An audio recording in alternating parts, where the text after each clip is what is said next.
They called it quiet, the kind of quiet that leaves you hearing your own blood.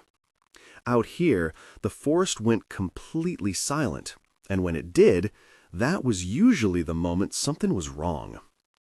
I learned that silence on a long night shift as a park guide, with a radio that lost signal between ridges and trees that swallowed sound the way mud swallowed tracks. You grow used to the orchestra of the woods, wind in the firs, owls answering each other, the distant rattle of a rockfall. When those instruments stop, it's not peaceful, it's a pause, a space that presses on your chest and asks you what you're listening for. I collected these stories the hard way, from police reports carried in a satchel, from the soft, cracked voice of a witness half a world away, from friends who called me at 2 a.m. and said only, "You ever hear about the Miller thing?" I stitched them together because they all shared the same chord: ordinary lives, ordinary choices, and then silence. 7 accounts, all true as the people who lived them could tell. Some of these belong to townspeople and court files. Some end with questions that no one in the search teams could answer. Tonight, I'll tell you the first few. The first one begins on a small dirt lane that dead ends at a cabin. There was an ash-gray sky and the smell of damp wood. Adaptation: this story is relocated from a suburban Thanksgiving murder to a remote cabin setting. Core motives and actors are preserved. My sister called me the morning her father didn't answer his phone. "He's supposed to be at the cabin for Thanksgiving," she said. "He said Sam, his new wife, was cooking. He talked about the wood stove." Their father, Robert Miller, had moved out of town 2 years earlier after the marriage. He'd traded an apartment for a one-room place along a ridge road, the kind of cabin people think of when they want to disappear for a week and come back with a beard. He liked his solitude and his morning coffee, and my sister said he looked lighter, like he'd found a rhythm again. I drove the lane myself that afternoon because cell service on that road is a rumor, and because she's better at backing away from things than I am. The path to the cabin is lined with pines that bow inward. When you get to the clearing, you think you've stepped out of one world into another. The house had Thanksgiving decorations, but nothing like the turkey smells or the loud laughter I remember from other years. A tablecloth lay half-folded on a chair, a plate in the sink, a cup of coffee, cold. Sam answered the door. She had a polite smile, a voice that said you were expected to share in her civility. She invited me in and offered to make another cup. It was quiet in that civilized way, like a television left on mute. The kind of quiet you notice because everything else is domesticated. She told me that Robert had gone out to the barn to fix a generator, said he'd be back soon. Her hands were busy folding napkins. She kept saying how busy she'd been with preparations. She offered to call the sheriff. The sheriff's truck didn't come. Robert's truck was still in the pullout, hood closed, a towel draped across the bumper like someone had been working and walked away. Later, we found him on the side of the road a mile past the cabin, slumped near the ditch as if he'd been trying to get home. He was alive, but gravely wounded. The emergency crew drove him down the mountain. There was talk among deputies that he'd been stabbed at close range. The word premeditated leaked out in the same breath as insurance and will. In the weeks that followed, investigators found evidence: phone records, a series of transfers, a man with a criminal history who had been seen around town and then suddenly left state lines. The police report stated that Sam had been in debt and that she'd taken out a policy on Robert not long after the marriage. Witnesses came forward who'd heard arguments, who'd seen her and 2 younger men park and leave in the middle of a night. The timeline fit. According to search warrants and interviews, the man later identified as the assailant had connections to Sam's half-brothers, and a voicemail left on Robert's machine, played in a courtroom that never felt like it had enough light, suggested a plan. I sat on the porch steps of that cabin for a long time the weekend after she was taken in for questioning. The wind pushed at the pines. A hawk circled, indifferent. Out on the road, a pair of boots had left odd mismatched prints in the mud, one wide, one narrow, leading toward the ditch and then vanishing.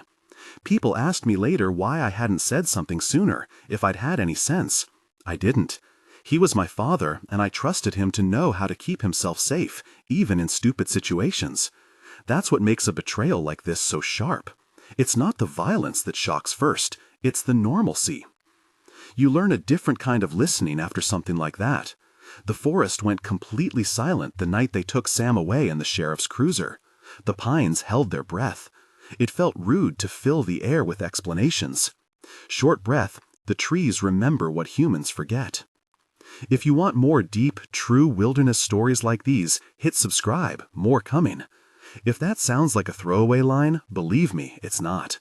There are things in the files that will keep you awake. The second story is about faith and the way authority can be used like a compass to lead you away from safety.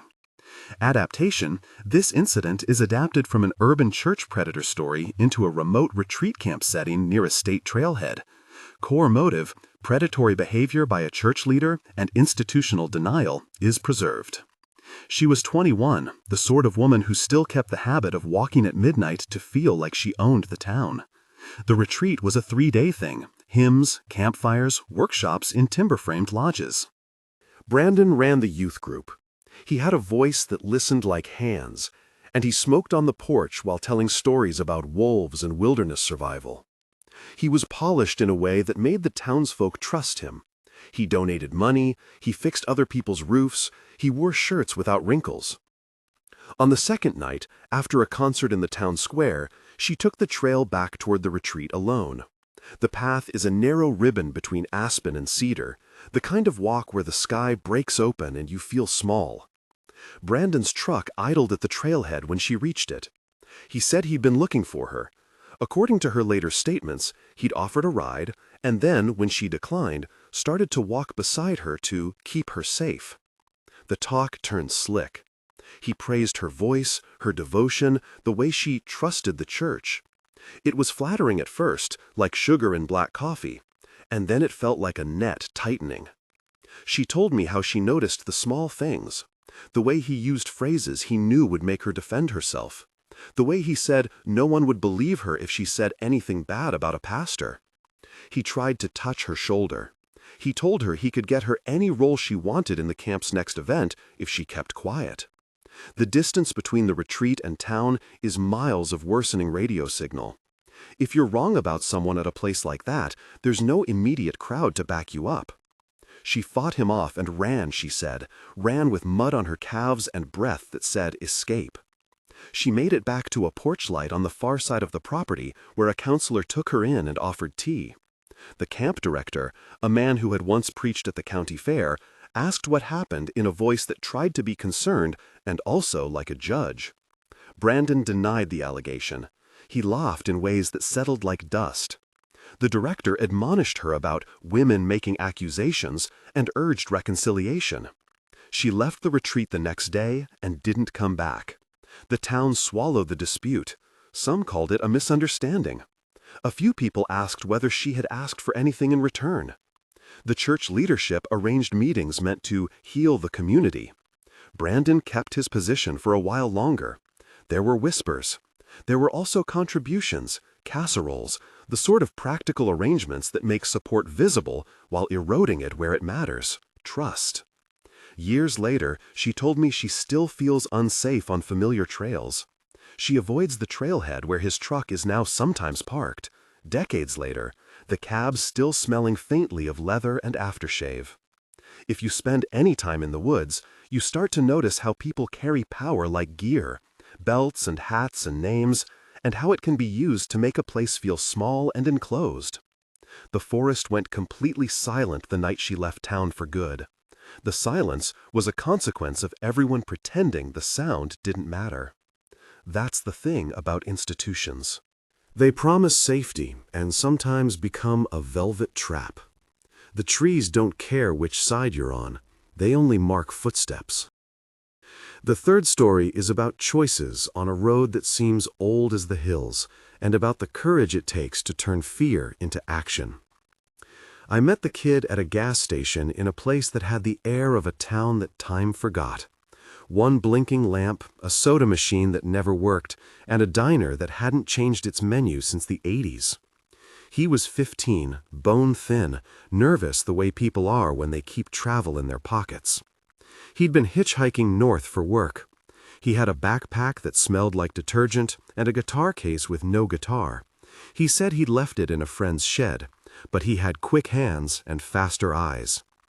He got into a beat-up pickup with 4 men who called themselves veterans, the kind of group who traded stories about hunting and service and how the world owed them. They smoked in the cab and joked like brothers. The kid later told the ranger who debriefed him that they had music that night and lanterns that made the world too orange. He felt safe at first because of the talk of foxes and deer. Men who brag about warped pride and sacrifices are often persuasive if you don't know better. They parked at a provincial park campsite. The trailer lights were the only bulbs for miles. The men unloaded rifles and set up chairs around a fire. At first it seemed like a hunting trip. Then, slowly, the boy realized they were talking and not about hunting game. They were talking about ambushes, about setting up a fake breakdown to lure an approaching park ranger into a trap. He'd heard them joke about testing a new thrill, and it didn't sound like hunting stories anymore. He heard them say the ranger was too soft and wouldn't know what hit him. This is where a lot of people make a mistake. They assume someone talking about bad things is only talking. The boy saw the guns pointed toward the pass where the ranger's truck would likely come. He called me later, his voice thin with the memory, and said, "There was a moment where the forest seemed to be listening with them." He did something no one expected.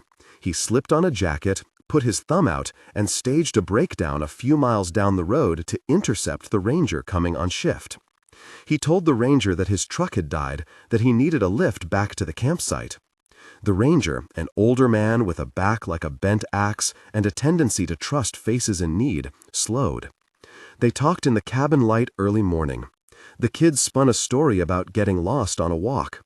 The ranger, worried, walked back toward the pass with the boy, because protocol said you don't leave a kid alone in those stretches.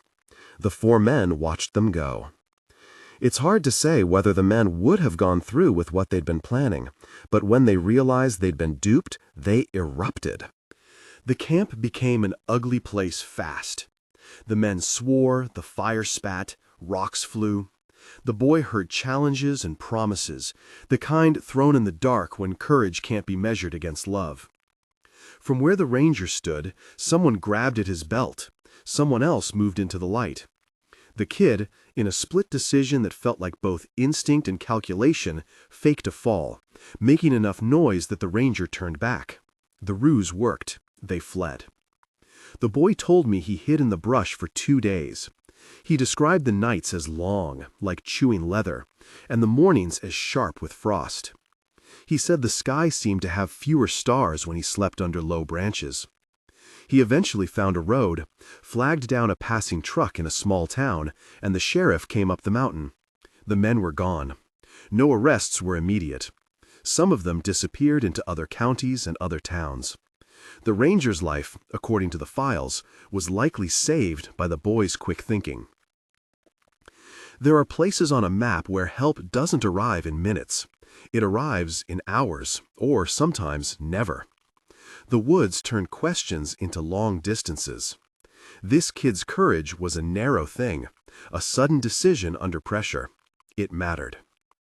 The forest went completely silent the night he hid in the brush and listened for footfalls that never came. The silence is one of those measures of luck. Short breath. Silent trees remember what courage costs. The next story I was told in the back of a pickup, under a sky the color of bruised copper. The man telling it had worked nights at the trading post for years, and his hands still smelled faintly of gasoline. Adaptation. This story is relocated from a retail brawl in a corporate store to a remote trading post general store near trailheads. Core conflict and the collapse of civilized order are preserved. They call it the trading post, but in winter it becomes a hub. Maps, canned stew, boots, an array of people who'd rather spend a week in the mountains than an hour in town. It was on a seasonal sale weekend, a time when guides and snowmobilers and locals all crowded under one roof. The store's heater hummed like a great engine. Lights were bright. People were packing gear for the trails, stocking up on rope and fuel and chocolate bars. It was a tense day, human patience worn thin by weather and supply lists. Two fathers, one from town and one visiting hunters, got into an argument over a pack of children's boots that were the last of their size. The argument grew teeth quickly. Words turned into shoves. Someone swung a bat. A display crashed, glass flew, and suddenly the floor was a chorus of alarm. Some people tried to pull folks apart. Others took advantage of the chaos. When a place becomes isolated, the norms you rely on in a city, the idea that someone else will step forward and that police will be there in time, fall away. I won't linger on the injuries. There were bruises and broken things and people who needed stitches and people who left without paying. The real horror was how fast civility broke down. The trading post, which before noon had been full of laughter and barter, turned into a place where people grabbed what they needed and then ran out into the gray afternoon. No one in the files called it looting at first. They called it survival. The sheriff's deputy who finally arrived had to thread through roads that were iced in, where a crash could strand you for a day. People later said the event felt like watching a mirror shatter. The woods outside didn't change. Snow fell like it always did, but the sense that a town could rely on itself had cracked. When you're miles from the nearest hospital, a broken jaw becomes a larger problem, and a scuffle becomes a decision about whether to stay or to flee. The men who provoked the brawl left and later reappeared downstate, a few with charges, some with settlements, some with stories about being misunderstood. The trading post's owner closed early for weeks. People started to shop in shifts. The sense of fellowship the store had built up over decades had a new edge. You realize in situations like that how fragile the social contract is when the backing of authority is distant. The forest doesn't break promises, it simply makes the consequences of human choices louder.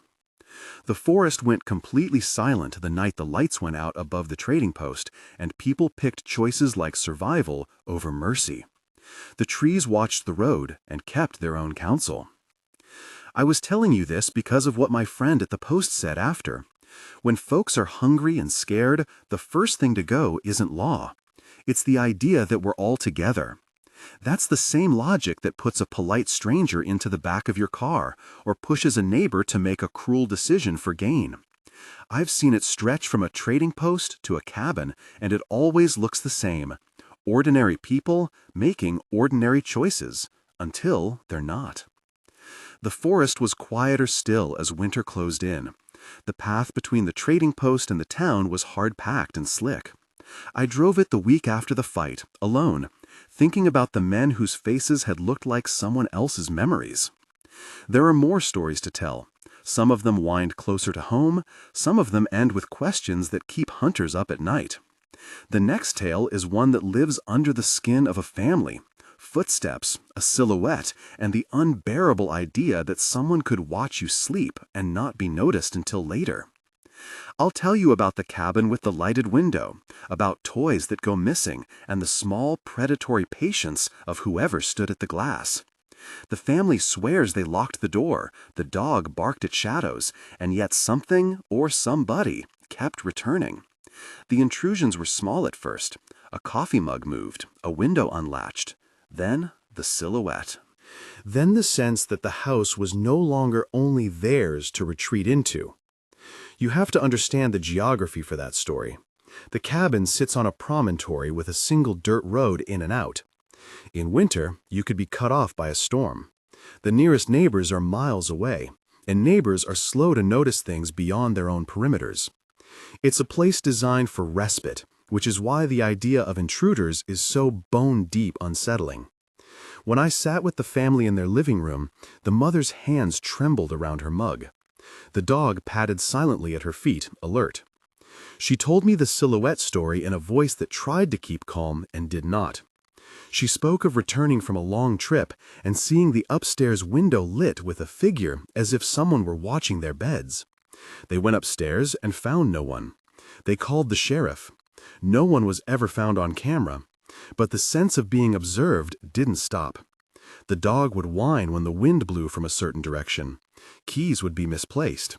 A small child's toy would be outside, buried in leaves where no one could accidentally toss it. You start to doubt yourself in places like that. Is it the wind moving the curtains? The brain misreading shapes? Or is there truly a person with patience enough to creep around picture frames and be satisfied with small thefts that ruin your sleep? The investigators found traces, small things, hairs that never matched anyone in the house, footprints in the frost that disappeared toward the tree line. Nothing that produced a name, nothing that satisfied the questions. The family moved out for a week. They came back with a battery of cameras. They had the recordings reviewed. They changed locks. They bought a security light with motion sensors. Still, the silhouette sometimes returned in the recollections, the image of a person in the upstairs window, like a punctuation mark that never goes away. The mother told me that when they replaced the windows later, the neighbor joked that maybe squirrels made the noise. It was a joke. It was also an attempt at normalcy in a place where someone had opted into watching them. The forest went completely silent in those nights when the family hid in the living room with a blanket and listened for feet. The silence is a pressure that squeezes at your sense of safety. I'm telling these stories slowly because you can see the same threads in them, the ordinary choices that lead to unordinary outcomes, the distance that changes what would be survivable to what becomes a crisis, the way people you trust can be the ones who hurt you most. I will tell you the rest, how a 3-year-old named Jared walked out on a fall afternoon and was never seen again, how a polite hitchhiker called later to confess he'd thought of harming the woman who gave him a ride but stopped himself, the long, terrible undertow of not knowing. But before I go on, know this: out here, silence is a thing you learn to respect. You don't romanticize it. You listen for its absences. The next story is heavier. It climbs into the kind of grief that doesn't end with a verdict or a fine. It starts, quite simply, with a trail, a family, and a child with small boots. I'll set it at Roosevelt National Forest on an October that turned bright and brittle early. The breeze had a scent of cold water and leaves. There's a point on the Big South Trail where a bend hides a little spur that looks a lot like every other side path in the Rockies. The world narrows on those spurs. You can walk for a dozen steps and feel like you belong to the earth. You can also, in the time it takes to tie a shoelace, be out of sight. The family I spoke with had come for a day hike. Jared was 3, impossibly quick and fascinated by everything. He loved rocks and splashing, the small luminary way that children make ordinary sticks into swords. They stopped for a snack at a bend, and the adults argued about maps and the route. He ran ahead, that thin distance that felt safe until you turn around and he's gone. Tracks in snow are honest things. They tell you about pace and weight, the way toes splay or heels drag. The first responders I've worked with know how to read them. On that day, in the cold, there were tracks that led away from the group, toward a lower slope. Then, strange enough to make even experienced trackers stop and frown, the tracks ended. Not an out and back or a line into thicket, just stopped, like a pen that ran out of ink mid-sentence. Search dogs found a child-sized outline in the snow on that slope, a place where the wind had cleared away a patch and left an impression as if a small body had lain down or had been laid down. There was clothing, too, a jacket brighter than the forest. It looked fresh, as if it hadn't been under the weather long. But what made the case hard was how the outline changed. There were signs consistent with movement after that point. A few scuffs, a small line of drag disturbance, then nothing. The teams combed the area for days. Helicopters scoured ridgelines. Volunteers called out names until voices failed. Bulldozers tore through shallow earth in a search that felt frantic and ineffective. Months later, hikers found fragments, An abandoned mitten here, a small shoe there, at elevations that made little sense given the likely routes a child could take. The more physical items found were higher on the slope than where the snow imprint had been. Clothing was in places that would require effort to reach, not impossible for an adult, but for a toddler? The placement of those items fed into uncertainty and speculation. The forensic notes described oddities.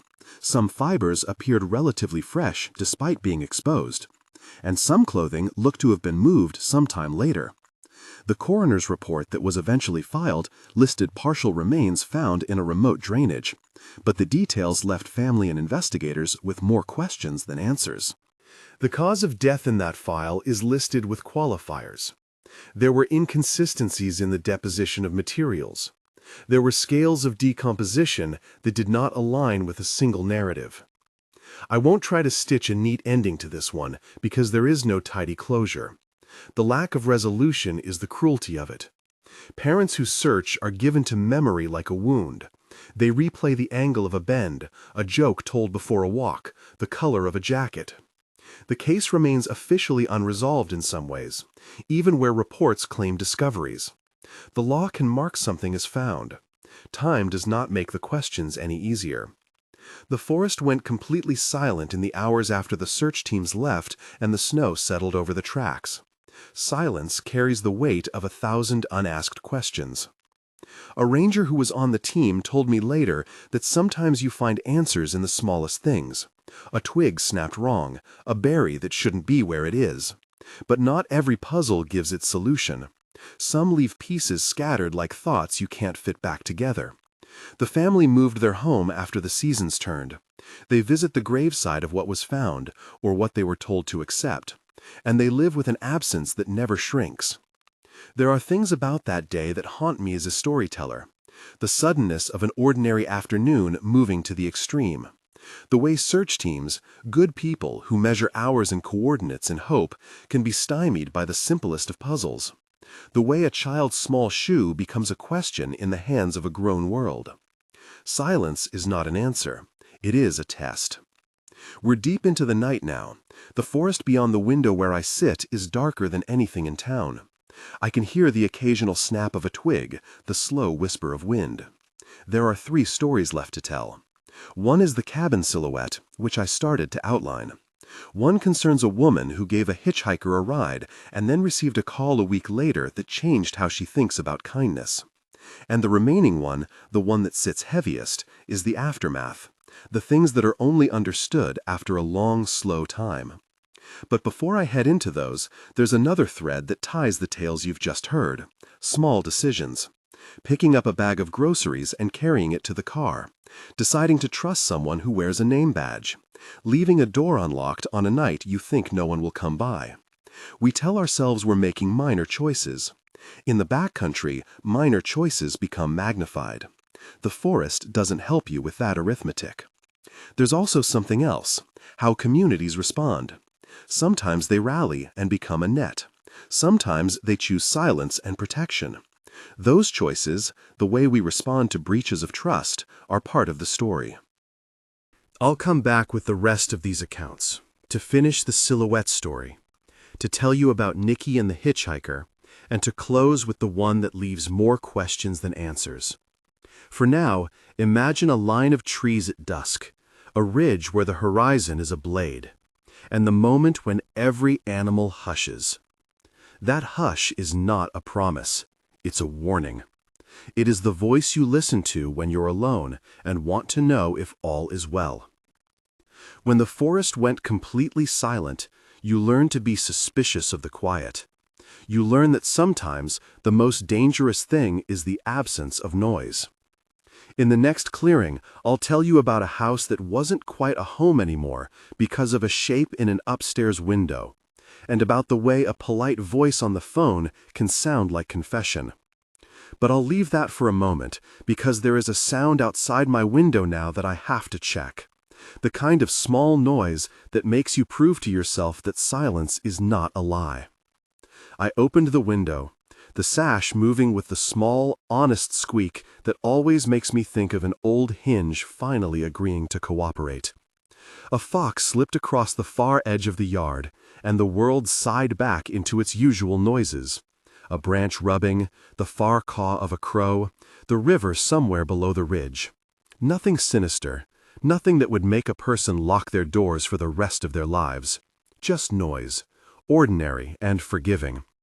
For a moment I was glad for the ordinary. But the silhouette story doesn't end with ordinary. It grows teeth when ordinary things keep happening and no one will stand where you can see them. Adaptation.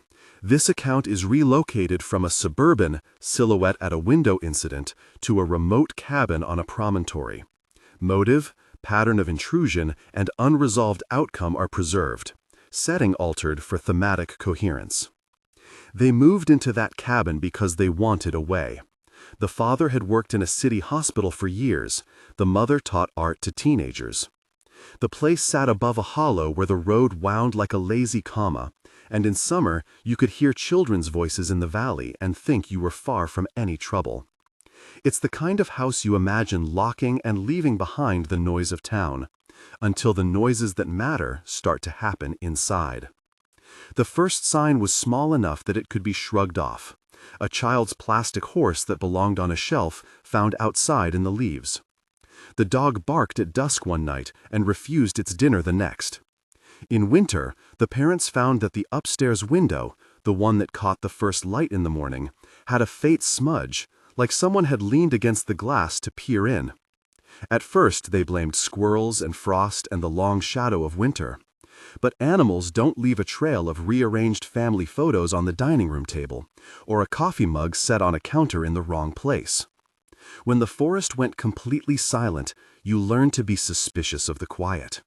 You learn that sometimes the most dangerous thing is the absence of noise. In the next clearing, I'll tell you about a house that wasn't quite a home anymore because of a shape in an upstairs window, and about the way a polite voice on the phone can sound like confession. But I'll leave that for a moment, because there is a sound outside my window now that I have to check. The kind of small noise that makes you prove to yourself that silence is not a lie. I opened the window, the sash moving with the small, honest squeak that always makes me think of an old hinge finally agreeing to cooperate. A fox slipped across the far edge of the yard, and the world sighed back into its usual noises. A branch rubbing, the far caw of a crow, the river somewhere below the ridge. Nothing sinister, nothing that would make a person lock their doors for the rest of their lives. Just noise, ordinary and forgiving. For a moment, I was glad for the ordinary. But the silhouette story doesn't end with ordinary. It grows teeth when ordinary things keep happening and no one will stand where you can see them. The mother told me about a night when they returned from visiting relatives and all the clocks were stopped. "We were tired," she said. "We thought it was a power blip." Her hands twisted a thread on a throw blanket as she spoke. The children were small then. They slept with a tangle of stuffed animals, like a tiny sea. She swore she saw, from the corner of her eye, a silhouette in the upstairs window while she unloaded the car. It was a pause, a figure like a comma against the glow of an upstairs lamp.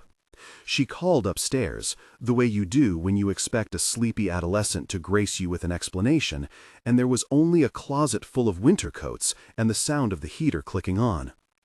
They called the sheriff. Deputies drove up the hollow and walked the perimeter under headlights.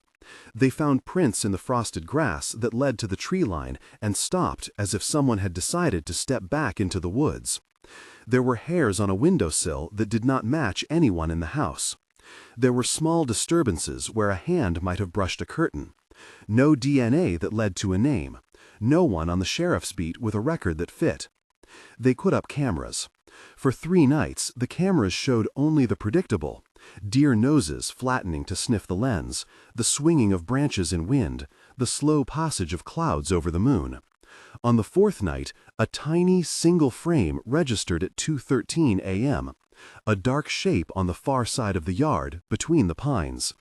The shape was small, unformed, not even a full silhouette, It might have been a misread shadow if you watched it without knowing that the woman who lived there had been waking up at 2:12 for weeks, her hand on the bedside lamp, listening for the sound of feet.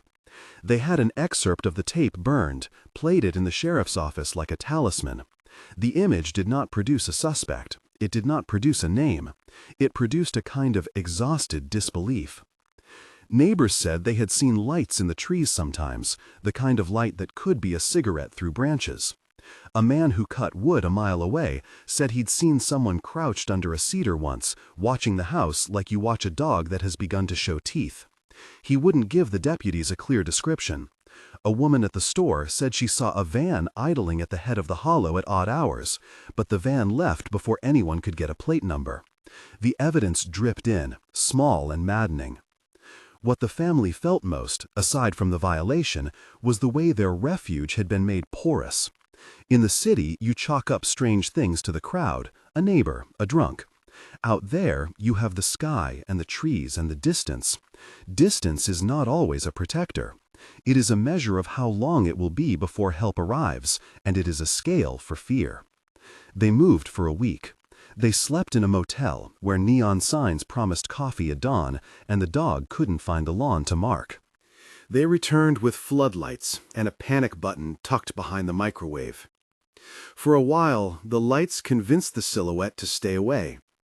The dog quit whimpering when the wind came the way it did in early March. But the long-term change was deeper. The mother began to wake earlier.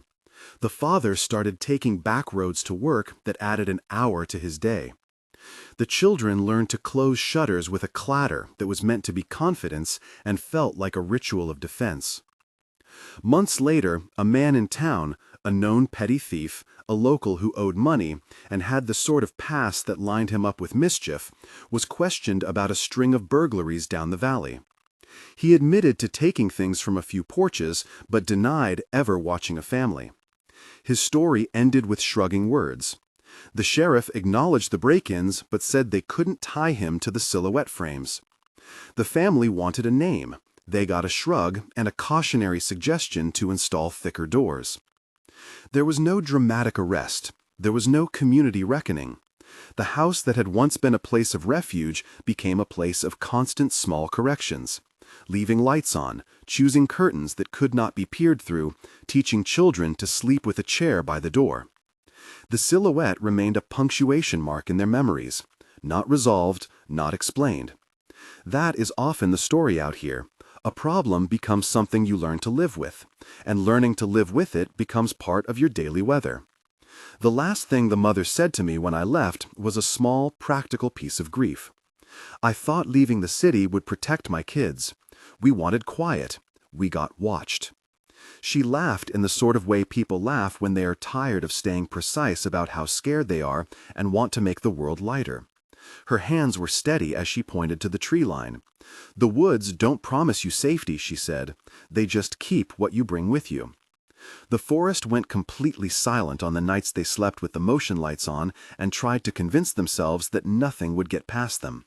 Silence doesn't comfort so much as it keeps a ledger. Short breath. The trees hold what you forget to say. I drove 2 nights later down the hollow when the moon was new and thin like a coin. The wind had a wet bite, and the radio died in the same place it always died. I thought about how people tell themselves they are doing enough.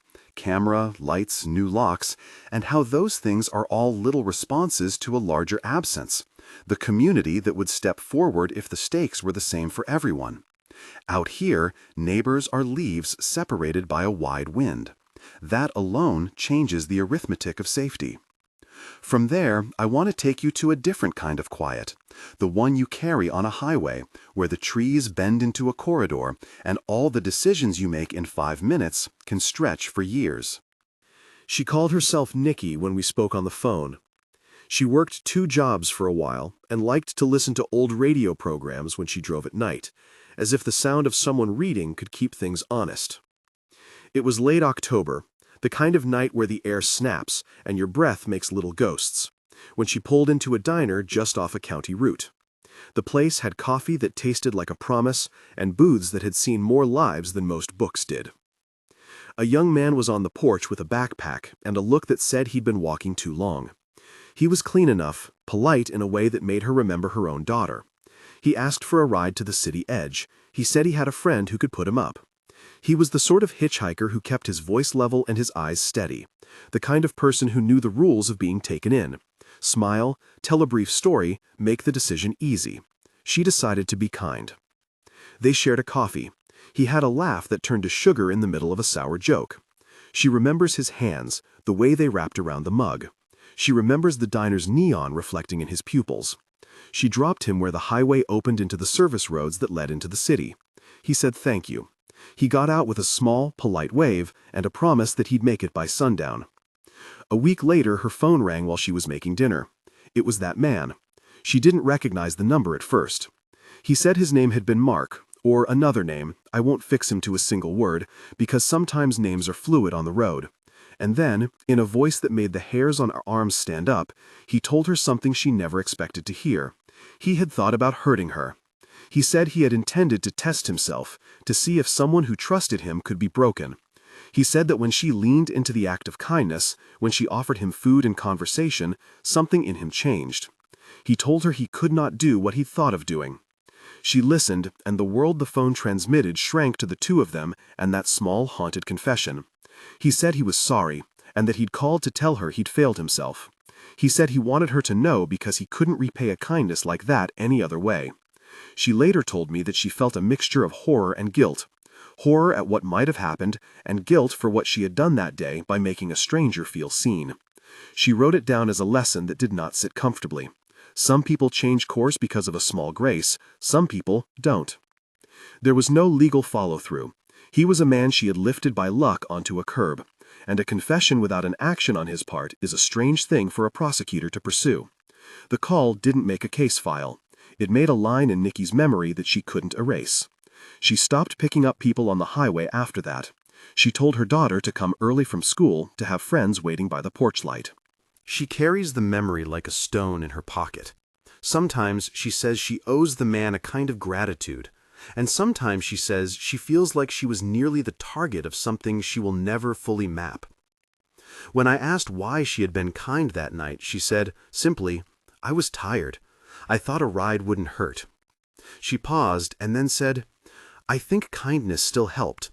I don't know if it saved his life or mine or what, but it mattered in some small human way." She kept the call as a warning and as an odd consolation. She told me she sleeps lighter in the suburbs these days and avoids the stretch of road where she picked him up. She's not afraid of people. She is wary of the distance between intent and action. The forest went completely silent the night she hung up the phone, and listened to how ordinary kindness could almost have been repaid in an ordinary horror.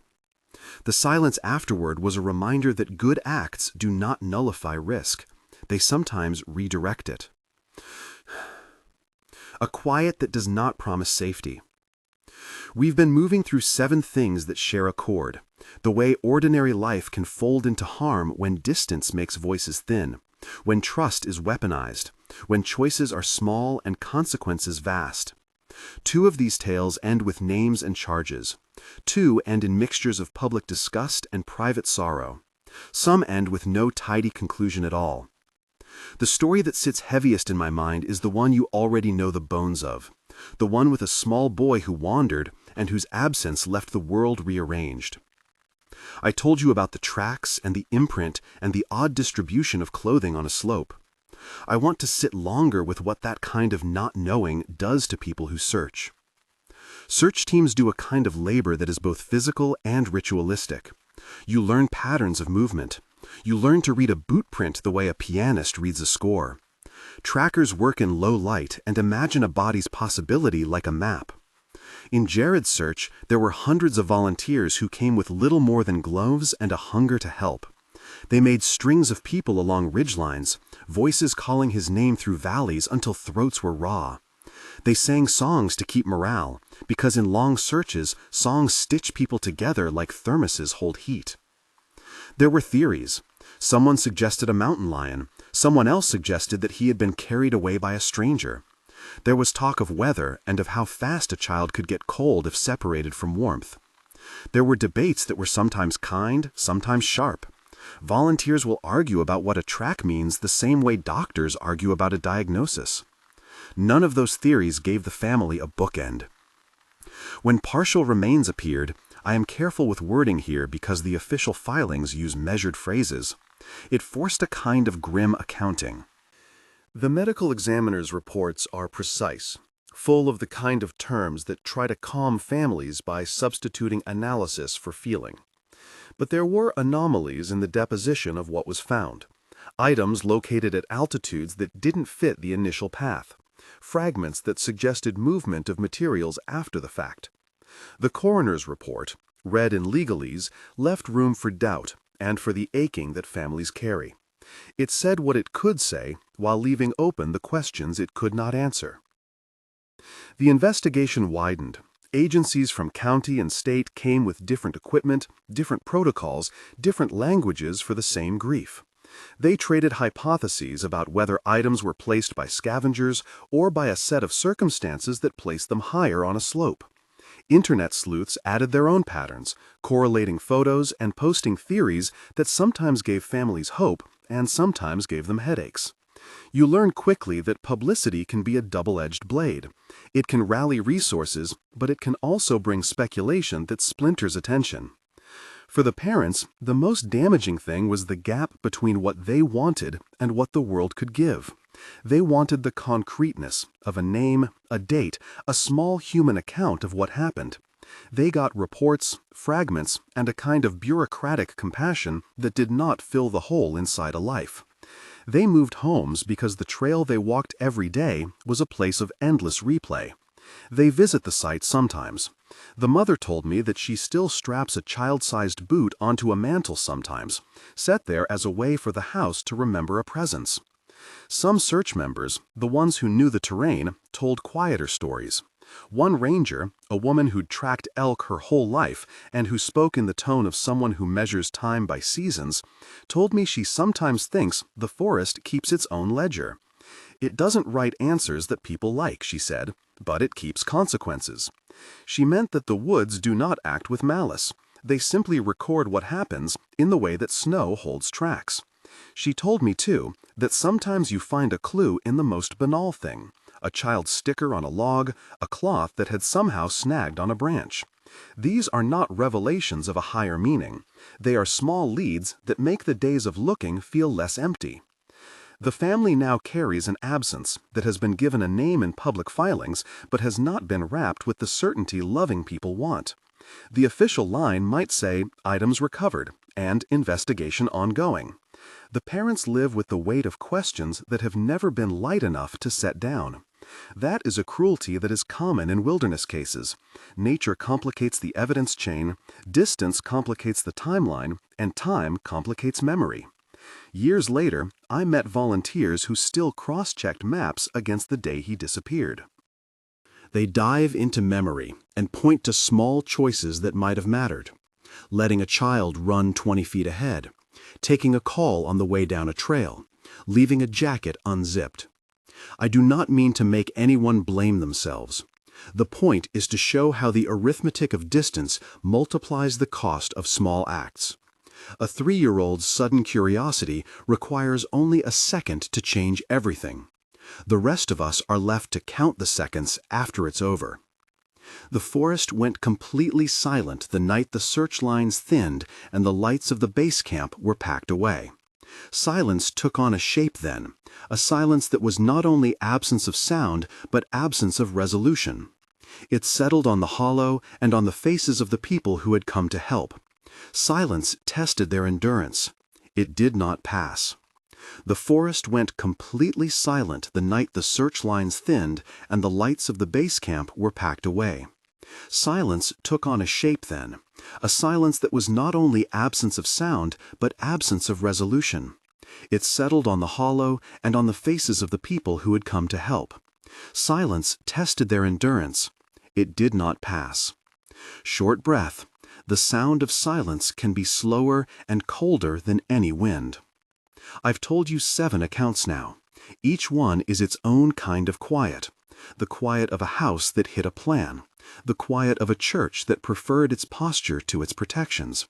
The quiet that sits at the edge of a picked-up thumb. The silence after a trading post turns into a riot. The hush of a cabin that is being watched. The muffled ledger of a child who vanished. And the after-quiet when someone's confession comes like a late thunderclap. They are different notes on the same chord. It would be easy to leave you with nothing but dread. That's not what I want. I want you to carry something like vigilance, which is not paranoia, but a set of small practices that afford you better odds when the woods narrow or the highway stretches long. These are not promises. They are small, practical adjustments that have made a difference to people I've known. If you're going into the backcountry, tell someone where you're going and when you plan to be back. Take more than one way to communicate: a fully charged phone, a power bank, and, if you can, a personal locator beacon or SatLink. Those little devices have saved lives. Trust your gut, not as a superstitious thing, but as a sum of your experience that often notices detail before your conscious mind does. Avoid giving rides when you feel uncertain. Use well-lit hotspots for meeting, and if you must take someone, let someone else know. Keep a small first aid kit, a flashlight with spare batteries, and the humility to accept that distance makes the stakes higher than you might imagine at a roadside diner. I do not say these things to frighten you into never leaving the asphalt. I say them because a trip into the trees is worth the care it asks for. The woods have a way of amplifying consequences. That is a fact, not a moral. It means respect. It means a little more planning, a little less assumption that help is a phone call away. There is one more thing, perhaps the hardest: grief and the way communities respond. In several of these stories, the worst violence was not only the act, but the aftermath. The way people chose silence, protection, or the comfort of familiar faces over the discomfort of reckoning. If you are part of a community, your choice in those hours matters. Rally, ask questions, support survivors. Don't close ranks for the sake of appearances. The forest does not forgive betrayal. It simply remembers it in the tracks it keeps. I'm careful with final words, because final words have to carry all the weight they've been given. I'll say this plainly: the woods are indifferent. They are beautiful and dangerous in honest ways. They do not conspire. They do not avenge. They do not comfort. What they do is make small decisions echo. They take the sound of a choice and stretch it until the distance itself becomes part of the story. When the forest went completely silent, it was more than the hush of animals sleeping. It was the hush that comes when the things that normally hold us, our neighbors, our institutions, our expectations of civility, fail to do so. That silence is not an omen, it's an indicator. Listen to it. Take its warning as you would a weather forecast. Prepare. Share your plans. Keep the tools that might make a difference. If you've been listening and this has reached something inside you, a memory, a fear, a story you carry, please share it below. Those stories matter here. They help others learn, and they help build the kind of remembrance that keeps a community honest. If you found these accounts worth your time, subscribe. I'll keep telling these stories, because the more we remember, the less the silence will be allowed to lie. The night I write this, the radio is quiet for a mile on the ridge. The fox has moved on. Somewhere a pine creaks as the wind finds a new path. I fold the map back into my satchel and check the batteries twice. The forest will keep its quiet. It always has. We can only bring light into the parts we cross and leave a note for those who come after. When the forest went completely silent, listen, not for the sound of birds or wind, but for the absence of voices. That absence is a thing to be noticed and named. Treat it as your cue to act, to remember, and to be kind to one another in ways both small and careful.